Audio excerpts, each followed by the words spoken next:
کشمالہ اپنے خاص آدمی سے کہتی ہے میں جعفر کو دیکھ لوں گی اور تم آج ہی سرفراز کو اٹھا لو، کیونکہ ہو سکتا ہے جعفر بھی سرفراز کے پیچھے ہو، اور اگر جعفر نے سرفراز کو اٹھا لیا تو سرفراز سب کو سچ بتا دے گا اور میرا سب کھیل ختم ہو جائے گا، اور جب تک میں نہ کہوں تم سرفراز کو قتل نہیں کرنا۔ اس کے بعد کشمالہ جعفر کو بلاتی ہے اور کہتی ہے تمہاری ہمت کیسے ہوئی میرا پیچھا کرنے کی، اور اگر تم نے غزنوی کو کچھ بھی بتایا تو میں تمہارا وہ حشر کروں گی کہ تمہاری فیملی بھی تمہیں پہچان نہیں پائے گی۔ یہ سن کر جعفر کہتا ہے بس آپ مجھے یہ بتا دیں آپ سرفراز سے کیوں ملنے گئی تھی، جس پر کشمالہ بہت چلاکی سے کام لیتی ہے اور رونا شروع کر دیتی ہے اور کہتی ہے میں سرفراز سے ملنے اس لیے گئی تھی کہ صرف سرفراز سے معلوم کر سکوں کہ کیا دعا سچ میں صرف سرفراز سے اب بھی پیار کرتی ہے، اور سرفراز سے کوئی ثبوت لینے گئی تھی جس سے یہ ثابت کر سکوں کہ دعا نے غزنوی کو زہر دیا تھا۔ دوسری طرف دعا جب سرفراز کو کال کرتی ہے تو سرفراز کا نمبر بند ہوتا ہے۔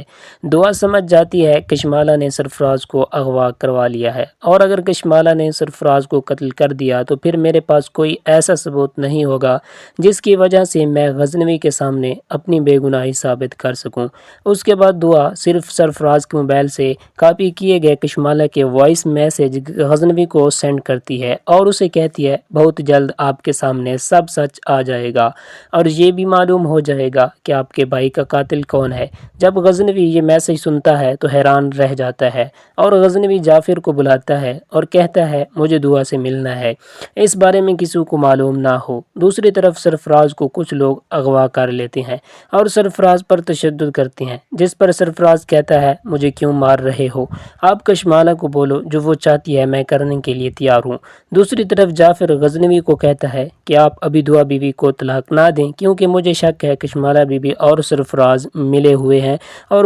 میرے پاس بہت کچھ ثبوت موجود ہیں۔ نوشیروان جعفر سے کہتا ہے جعفر اس کا مطلب سرفراز دعا کے ساتھ جو کچھ بھی کر رہا ہے وہ کشمالہ کے کہنے پہ کر رہا ہے۔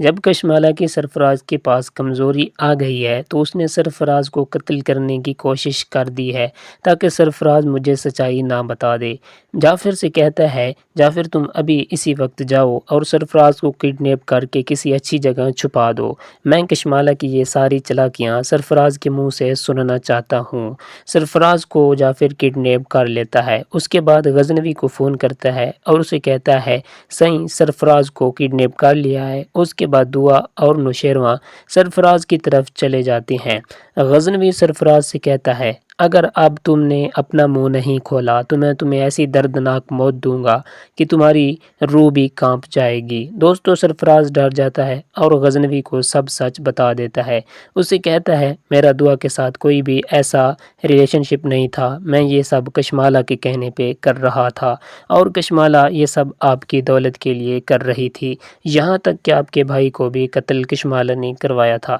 دوستو اس کے بعد نوشیروان آگ بگولا ہو کر گھر واپس آتا ہے اور آتے ہی کشمالہ کے منہ پر ایک زوردار تھپڑ لگا دیتا ہے اور اسے کہتا ہے کہ تم اب مجھ سے نہیں بچ سکتی۔ دوستو آگے سے کشمالہ رونے کی ایکٹنگ کر رہی ہوتی ہے اور نوشیروان اسے کہتا ہے کہ آپ کو کیا ہو گیا ہے، یہ سب کچھ دعا اور سرفراز کر رہے ہیں۔ تو نوشیروان کہتا ہے میرے بڑے بھائی کو بھی سرفراز نے قتل کروایا تھا۔ جب یہ بات کشمالہ سنتی ہے تو وہ چونک جاتی ہے۔ نوشیروان کشمالہ سے کہتا ہے تمہارا چہرہ سب کے سامنے آ گیا ہے، میں تمہیں اب زندہ نہیں چھوڑوں گا۔ تو دوستو اگر آپ نے ابھی تک ہمارے چینل کو سبسکرائب نہیں کیا تو کر لیں تاکہ آپ کو ہر نئی آنے والی ایپیسوڈ مل سکے، ساتھ ویڈیو کو لائک بھی ضرور کیا کریں۔ تو ملتے ہیں نیکسٹ ایپیسوڈ میں۔